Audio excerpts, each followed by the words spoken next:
बिहार में राजनीतिक गतिविधियां फिर से देखने को मिल रही है। जेडीयू की राष्ट्रीय कार्यकारिणी की बैठक दिल्ली में हो रही है। नीतीश कुमार दिल्ली पहुंच चुके हैं। हमारे साथ बातचीत करने के लिए बीजेपी के वरिष्ठ नेता शाहनवाज हुसैन जी हैं। शाहनवाज जी, आप बिहार से आते हैं। जेडीयू की एक बड़ी बैठक अब दिल्ली में हो रही है। हमने पहले देखा इस तरह की बैठकें बिहार में होती रही हैं। खबर ये भी है कि ललन सिंह जो है उनको हटाया जा सकता है। नीतीश कुमार अपने हाथों में जेडीयू की कमान ले सकते हैं। इन सब गतिविधियों को आप किस तरह से देखते हैं? उनके यहाँ कमान कहाँ है? उनके यहाँ तो सिर्फ तीर है, और वो भी बिना कमान का तीर है। और जेडीयू में तो ये नीतीश बाबू की पार्टी है। जिस तरह बहन जी की पार्टी बसपा, अखिलेश जी मुलायम सिंह जी की पार्टी सपा, उसी तरह नीतीश बाबू की पार्टी जेडीयू। वो जिसको भी बनाए, मुख्यमंत्री जीतन राम मांझी जी को बना दिए थे, कभी आरसीपी सिंह जी को कमान दे दिए थे, कभी ललन सिंह जी को कमान दे दिया। अब खुद कमान अपने हाथ में ले, ये उनका मामला है। उस मामले में हमारा कोई दखल नहीं है, ना हम उस पर कोई नज़र रख रहे हैं, क्योंकि उससे कोई फ़र्क पड़ने वाला नहीं है। भारतीय जनता पार्टी बिहार में कैसे 40 लोकसभा सीट जीते इस पे काम कर रही है, और भारतीय जनता पार्टी बिहार में इस पे भी काम कर रही है कि 25 में बीजेपी का मुख्यमंत्री कैसे बनाए। हम इस मिशन में लगे हुए हैं। और जेडीयू के अंदर वो किसको कमान देते हैं ये उनका मामला है, और उससे कोई फर्क न बिहार में पड़ने वाला नहीं है। ये बैठक इसलिए महत्वपूर्ण है क्योंकि हाल ही में हुई इंडिया अलायंस की बैठक में नीतीश कुमार, खबरों की अगर बात करें तो नीतीश कुमार नाराज़ होकर चले गए थे क्योंकि उनको उम्मीदवार नहीं घोषित किया गया। मल्लिकार्जुन खड़गे जी का नाम सामने आ गया। आप मानते हैं नीतीश कुमार एक बड़ा फैसला ले सकते हैं?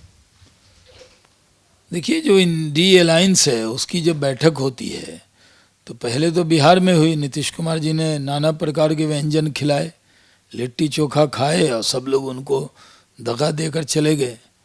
केसीआर भी पहले आए थे उनके पास। तो ये लोग पार्टी करते हैं, अलग अलग जाते हैं, फ़ोटो सेशन होता है, उसके अलावा कुछ होता नहीं है। और कांग्रेस पार्टी इस घमंड में थी कि वो 3 राज्य में जीत जाएगी, इसलिए बैठक नहीं कर रही थी। जब 3 राज्य में वो हार गई तो सब लोग हावी हो गए कांग्रेस पे, और ममता जी ने खड़गे जी का नाम ले लिया, और बिना संयोजक बनाए ये गठबंधन की बैठक हो रही है। अलग अलग जगह बैठक हो जाती है, कोई फ़ायदा होता नहीं है। और नीतीश कुमार जी को ख्वाब जो दिखाया गया था कि संयोजक बनाएंगे, प्रधानमंत्री का उम्मीदवार बनाएंगे, ऐसा तो कुछ पूरा हुआ नहीं। तो उनकी नाराज़गी वाजिब है कि आखिर हमें छोड़ कर गए थे, वहाँ तो अच्छा सिला नहीं दिया उन्होंने हमें छोड़ने का उनको। तो वो क्या करेंगे ये उनका मामला है, हम लोगों को इससे कोई लेना देना नहीं है। नीतीश कुमार जी का नाम तो अनाउंस हुआ नहीं, लेकिन अब ये चीज़ निकल के सामने है कि बीएसपी ने बड़ी शर्त रख दी है इंडिया अलायंस में जाने के लिए। उन्होंने कहा है कि मायावती जी से कांग्रेस पार्टी को माफ़ी मांगनी पड़ेगी, क्योंकि जिस तरह से उनके विधायकों को कांग्रेस ने अपने पाले में किया, और दूसरा उनको प्रधानमंत्री पद का उम्मीदवार घोषित करना पड़ेगा। तब जो है कहीं ना कहीं इंडिया अलायंस बीजेपी को 2024 में रोक सकती है। आपकी क्या राय है? देखिए, 2024 में कोई दुनिया की ताकत नरेंद्र मोदी जी को रोक नहीं सकती। जो लोग रोकने की बात करते थे, 3 राज्य के चुनाव में उन्होंने देख लिया कि नरेंद्र मोदी जी कितनी अपार बहुमत से भारतीय जनता पार्टी को उन्होंने जिताया, और सबको मालूम है कि इस बार 400 के पार बीजेपी जाएगी। तो ये लोग माहौल बना रहे हैं कि हम इकट्ठे होंगे, कोई आगे बढ़ेगा। ये सब ख्वाब देखने वाले लोग इकट्ठे होते हैं, इन सब के ख्वाब अधूरे रहने वाले हैं। लेकिन 24 से पहले एक बड़ी यात्रा, न्याय यात्रा 14 तारीख से राहुल गांधी निकाल रहे हैं। इस पे आपकी क्या राय? देखिए, न्याय तो सबसे बड़ा हो गया। कांग्रेस ने जो अन्याय किया था अयोध्या में, सबसे बड़ा न्याय हुआ। इस सदी का सबसे बड़ा न्याय हुआ कि श्री राम मंदिर बन रहा है, 22 तारीख को वहाँ प्राण प्रतिष्ठा हो रही है। उसी न्याय की चर्चा है। इनकी क्या चर्चा है? पहले भारत जोड़ो यात्रा की तो राजस्थान और छत्तीसगढ़ की सरकार खा गए।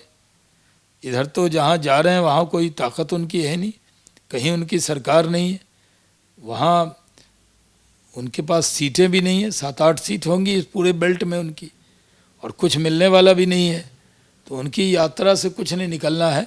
बस कांग्रेसियों को लगता है कि राहुल जी थोड़े बिजी रहेंगे तो कांग्रेसी कम से कम नुकसान होगा उसका। तो नुकसान से बचाने के लिए उनको यात्रा में लगा दिया है। तो यात्रा करें, अपने देश में चलने में क्या दिक्कत है। धन्यवाद। अंकित जैन के साथ मैं पीयूष मिश्रा, दिल्ली आज तक।